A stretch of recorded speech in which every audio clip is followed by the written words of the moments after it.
अध्याय 34। आरभू ने कहा, निदक, सुनो, मैं तुम्हें एक अत्यंत गुप्त और अद्भुत सत्य बताऊंगा। केवल उसका एक श्लोक सुनने मात्र से ही तुम तुरंत मुक्ति को प्राप्त कर लोगे। यह ब्रह्म जो दिखाई देता है वह चैतन्य के कारण ही प्रकाशित होता है। सब कुछ चैतन्य के कारण है, इसके अतिरिक्त कुछ भी नहीं है। यह वास्तव में अस्तित्व में नहीं है, यह समीपवर्ती भी अस्तित्व में नहीं है। एक परमाणु, यहां तक कि एक भी अस्तित्व में नहीं है, नहीं है। इसमें कोई संदेह नहीं है। कहीं भी यह प्रपंच जगत नहीं है, यहां तक कि शब्द रूप में भी नहीं। न तो कोई निर्मित रूप है, न निर्मित शब्द, न ही कोई निर्मित क्रिया, और न ही कुछ पृथक रूप से है। कर्म ही मात्र अस्तित्व है। मैं ब्रह्म हूं, यह दृढ़ निश्चय ही अस्तित्व है। दुख, सुख, साध्य और साधक की भिन्नता, स्वयं, परमात्मा और जीवात्मा, यह सब कुछ भी पृथक नहीं है। मैं ही शरीर हूं, मैं ही रूप हूं, मैं ही ज्ञान और झाता हूं, मैं ही कारण और परिणाम की प्रकृति हूं और अंतःकरण की क्रियाएं भी। इनमें से कोई भी एक भी नहीं है, नहीं है। इस सत्य को दृढ़तापूर्वक जानो।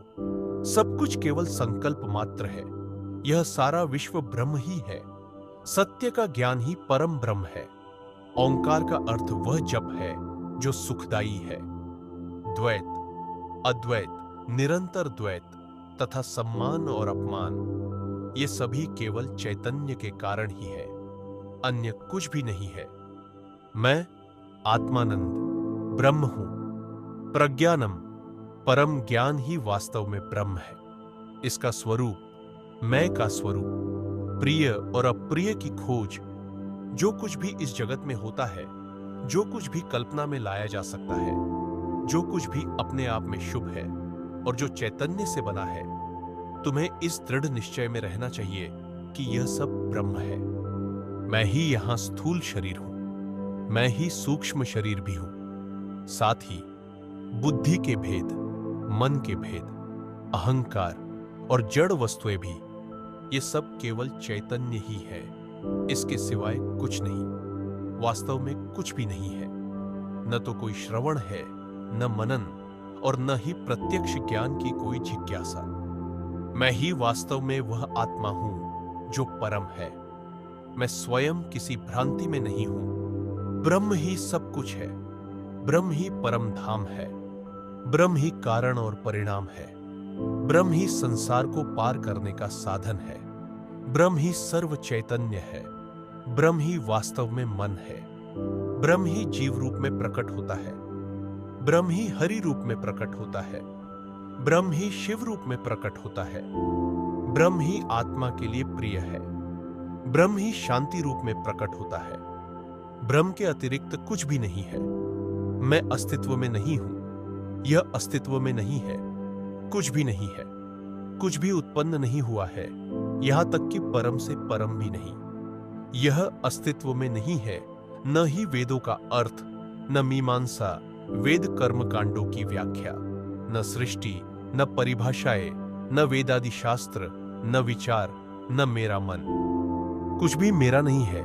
न कोई यह, न कोई निकटस्थ वस्तु, न कोई यह और वह, और न ही कोई बुद्धि।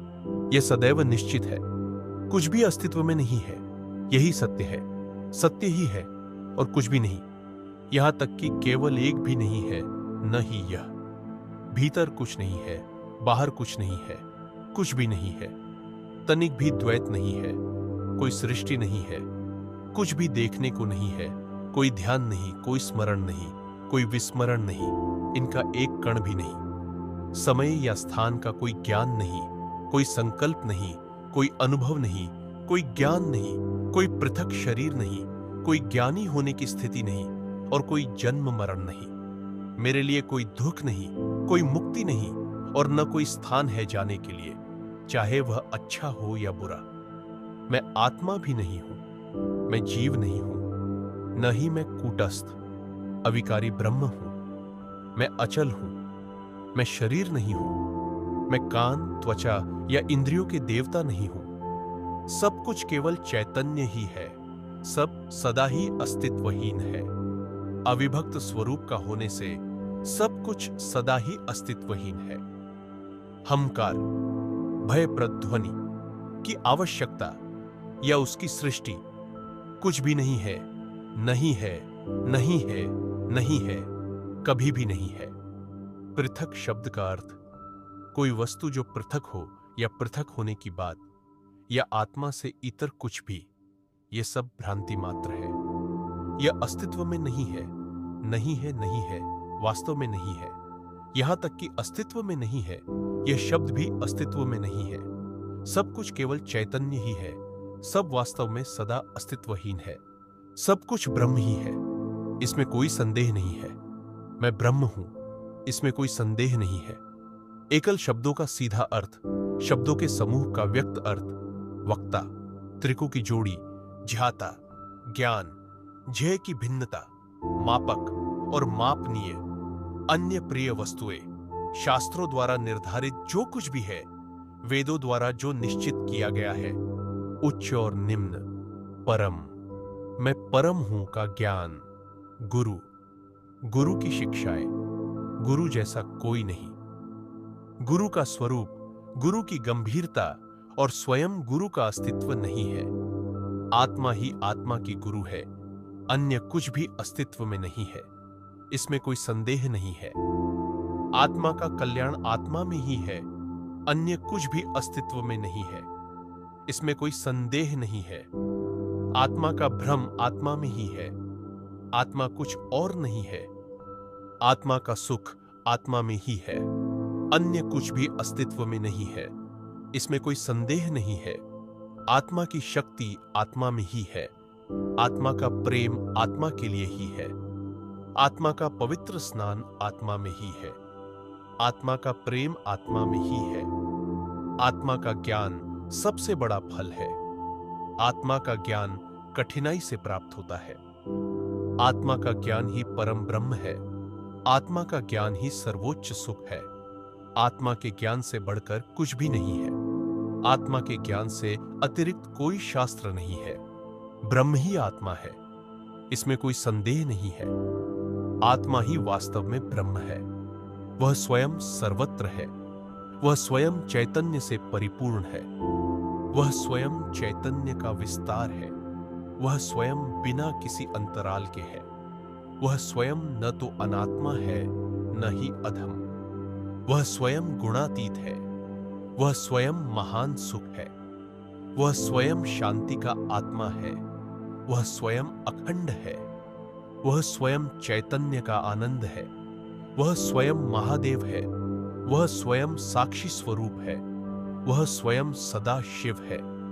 वह स्वयं वास्तव में हरि है। वह स्वयं प्रजापति है। वह स्वयं परम ब्रह्म है। वह सदा ब्रह्म है। सब कुछ ब्रह्म ही है। स्वयं ब्रह्म है। स्वयं ब्रह्म है, इसमें कोई संदेह नहीं है। इस दृढ़ निश्चय में सदैव रहो। ब्रह्म की जिज्ञासा करते हुए तुम स्वयं ब्रह्म बन जाओगे। मैं ब्रह्म हूं, यह दृढ़ निश्चय ही परम ब्रह्म है। यही वास्तव में महान मुक्ति है। मैं ब्रह्म हूं का दृढ़ निश्चय, यही पूर्णता है। यही सदा सुख है। यही सदा ज्ञान है। स्वयं ब्रह्म होना, स्वयं महान होना। मैं ब्रह्म हूं, यह सदा ज्ञान है और अपने आप में महान है। मैं ब्रह्म हूं, यही स्वाभाविक अवस्था है। मैं नित्य हूं। मैं ब्रह्म हूं, यह सदा शाश्वत है जो स्वयं में स्थित है। मैं ब्रह्म हूं, यही बंधन का विनाश है। इसमें कोई संदेह नहीं है। यही सभी सिद्ध निष्कर्षों का निचोड़ है। यही सभी उपनिषदों का तात्पर्य है। यह संसार केवल आनंद ही है। यही उपनिषदों का सिद्ध निष्कर्ष है। मैं ब्रह्म हूं का निश्चय। किसी भी महान महावाक्य का सिद्ध निष्कर्ष मैं ब्रह्म हूं का निश्चय है। वास्तव में शिव का सिद्ध निष्कर्ष मैं ब्रह्म हूं का निश्चय है। नारायण का सिद्ध निष्कर्ष मैं ब्रह्म हूं है। चार मुखों वाले ब्रह्मा का भी सिद्ध निष्कर्ष मैं ब्रह्म हूं ही है। यही ऋषियों के हृदय में है, यही देवताओं की प्रेरणा है, यही सभी मनुष्यों का सिद्ध निष्कर्ष है। मैं ब्रह्म हूं का निश्चय यही सभी प्राणियों के लिए, सभी समयों के लिए महान उपदेश है। मैं ब्रह्म हूं ही महान मुक्ति है। वास्तव में सर्वोच्च यही है, मैं स्वयं ही हूं। मैं और ये अनुभव भी अत्यंत गुप्त रखा जाना चाहिए। मैं ब्रह्म हूं, यही सदा ज्ञान है जो अपने आप में सबसे महान है। यही वास्तव में महान प्रकाश है। मैं ब्रह्म हूं का निश्चय यही वास्तव में महान मंत्र है, यही महान जप है, यही वास्तव में महान पवित्र स्नान है। मैं ब्रह्म हूं का निश्चय यही वास्तव में महान पवित्र जल है। मैं ब्रह्म हूं का निश्चय यही वास्तव में महान गंगा है। मैं ब्रह्म हूं का निश्चय यही सर्वोच्च धर्म है। मैं ब्रह्म हूं का निश्चय यही वास्तव में महान अनंतता है। मैं ब्रह्म हूं का निश्चय यही वास्तव में उच्चतम ज्ञान है। मैं ब्रह्म हूं का निश्चय कैवल्य यही वास्तव में सभी का सिद्ध निष्कर्ष है। मैं ब्रह्म हूं का निश्चय।